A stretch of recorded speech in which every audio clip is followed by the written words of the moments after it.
जोडीदार निवडताना अनेकदा रूप, शिक्षण, नोकरी, पैसा यांसारख्या गोष्टींचा विचार केला जातो। मात्र या पलीकडे जाऊन मुंबईत राहणाऱ्या एका तरुणाने ऍसिड हल्ल्याची शिकार झालेल्या ललिताशी लग्न करून जगासमोर एक वेगळाच आदर्श निर्माण केला।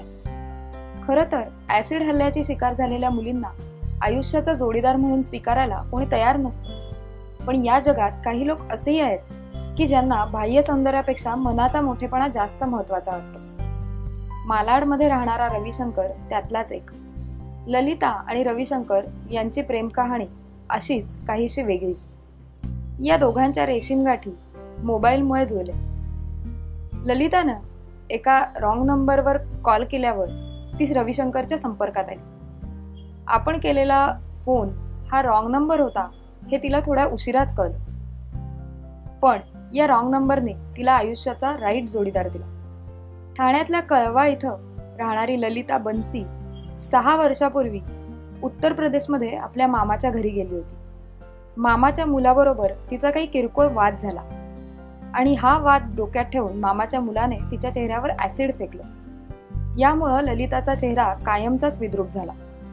या घटनेनंतर ललितावर उपचार करण्यात आले। उपचारानंतर ती पुन्हा वाघोबानगर इथे राहायला आली। मुंबईला आल्यानंतर मालाड येथे राहणाऱ्या रविशंकर याच्या मोबाईलवर तिनं कॉल केला, पण हा चुकीचा कॉल तिच्या आयुष्याला कलाटणी देणारा ठरला। दोघांची एकमेकांसोबत मैत्री झाली। हळूहळू या मैत्रीचं प्रेमात रूपांतर झालं। मात्र ऍसिड हल्ल्यात चेहरा विद्रूप झाल्यामुळे प्रेम व्यक्त करणं ललिताला अवघड वाटायला लागलं। कदाचित रविशंकर आपल्याला स्वीकारणार नाही याची भीती तिला वाटायला लागली, पण त्याच्यावर असणारं प्रेमही तिला लपवता येत नव्हतं।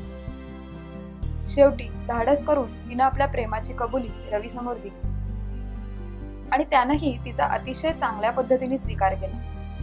मी तुझ्यावर प्रेम करतो, तुझ्या रूपावर नाही, असं रवीनं ललिताला अतिशय प्रामाणिकपणे सांगितलं। या वाक्यानं तिच्या आयुष्याला नवी उमेद मिळाली। दोघांच्या प्रेमाचं रूपांतर लग्नात झालं। या दोघांनी नुकतंच ठाण्यात लग्न केलंय।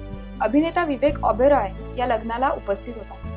विशेष म्हणजे लग्नानंतर ललिताच्या चेहऱ्यावरील प्लास्टिक सर्जरीचा पूर्ण खर्च विवेक ओबेरॉय करणार असल्याचं त्यांनी यावेळी जाहीर केलं। News bureau, Loksatta online.